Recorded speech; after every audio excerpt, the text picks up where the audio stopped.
les deux témoins, s'il n'y aurait pas eu intervention des deux témoins, qui est aussi l'Esprit de Dieu, celui qui tient les 7 étoiles, il n'y aurait pas eu rien de bon à sauver. Vous savez, les écrits parlent et disent la vérité. Il faut nourrir notre esprit avant de nourrir notre ventre. Il ne faut pas espérer dans les choses de ce monde, mais croire dans les vraies choses. Aimer Dieu, c'est aimer la vie, c'est aimer tout ce qu'il y en est. La Bible nous parle dans Apocalypse 3.12 et dans d'autres versets qui est important. Ce que je vais vous dire d'un nouveau nom.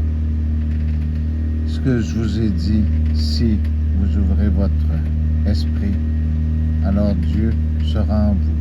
C'est pour ça que Jésus a dit, celui qui entend ma voix, celui qui écoute ma parole, j'entrerai chez lui pour souper avec lui.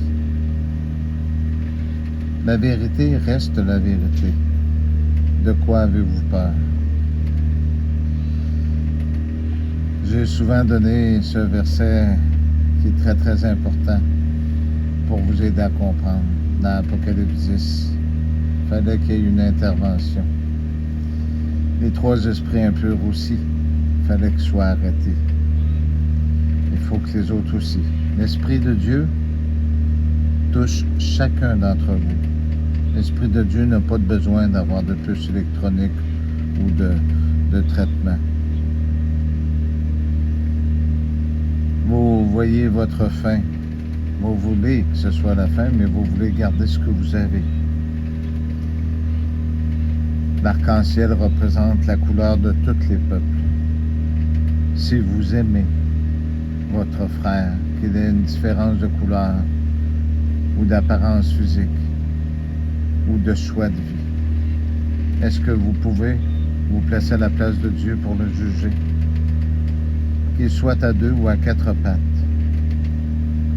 votre frère et votre sœur, parce qu'il y a des sœurs et des frères. Voilà pourquoi ce grand commandement, aimez-vous tous les uns les autres. N'ayez jamais de doute sur l'existence de Jésus-Christ. Il n'y a un nouveau nom, et cette parole restera ce qu'elle est. Si votre choix est de ce monde, alors vous serez de ce monde. Merci.